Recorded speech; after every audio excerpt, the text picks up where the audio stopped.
कृषि मंत्री रामकृपाल यादव ने पदभार ग्रहण किया, जहां विभागीय अधिकारियों ने उनका स्वागत किया। उन्होंने कहा कि मुख्यमंत्री और नेतृत्व ने उन्हें बड़ी जिम्मेदारी दी है। कृषि विभाग प्रदेश की अर्थव्यवस्था की रीढ़ है और किसानों की आय बढ़ाना उनकी पहली प्राथमिकता होगी।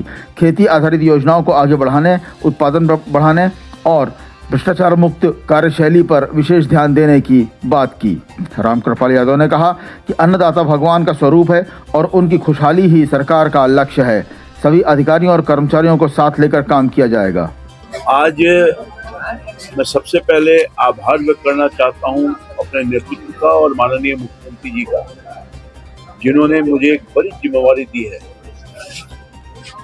कृषि विभाग बहुत ही महत्वपूर्ण है और यूँ समझिए कि हमारे प्रदेश के अर्थव्यवस्था का रीढ़ है और ये दायित्व आप सब लोगों के सहयोग से, सभी लोगों के सहयोग से मैं कोशिश करूंगा कि जो दायित्व माननीय मुख्यमंत्री ने मेरे कंधों पर दिया है, किसानों के हित के लिए, खेत में उत्पादन बढ़े, उनकी क्षमता और बढ़ा सकें, उनकी आमदनी और बढ़े, इसके लिए प्रयास करूंगा। इसलिए राज्य और केंद्र की सरकार संयुक्त रूप से ये बिहार में, क्योंकि हमारी अर्थव्यवस्था बिहार में किसान खेती पर निर्भर करता है, उसके लिए बहुत सारे काम भारत की सरकार और राज्य की सरकार लगातार करती रही है।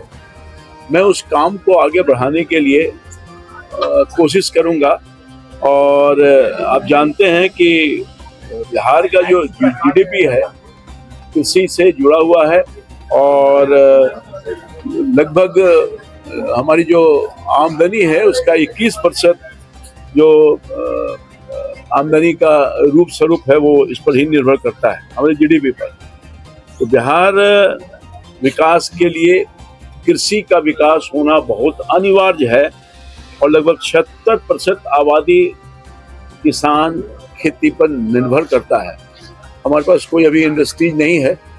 बागी के दिनों में सरकार और भारत की सरकार, राज्य की सरकार यहाँ अन्य उद्योग लगे उसके लिए प्रयासरत है और बहुत तेजी से कार्रवाई हो रही है ताकि हमारी बेरोजगारी कम हो सके और हम बिहारवासी आत्मनिर्भर हो सके।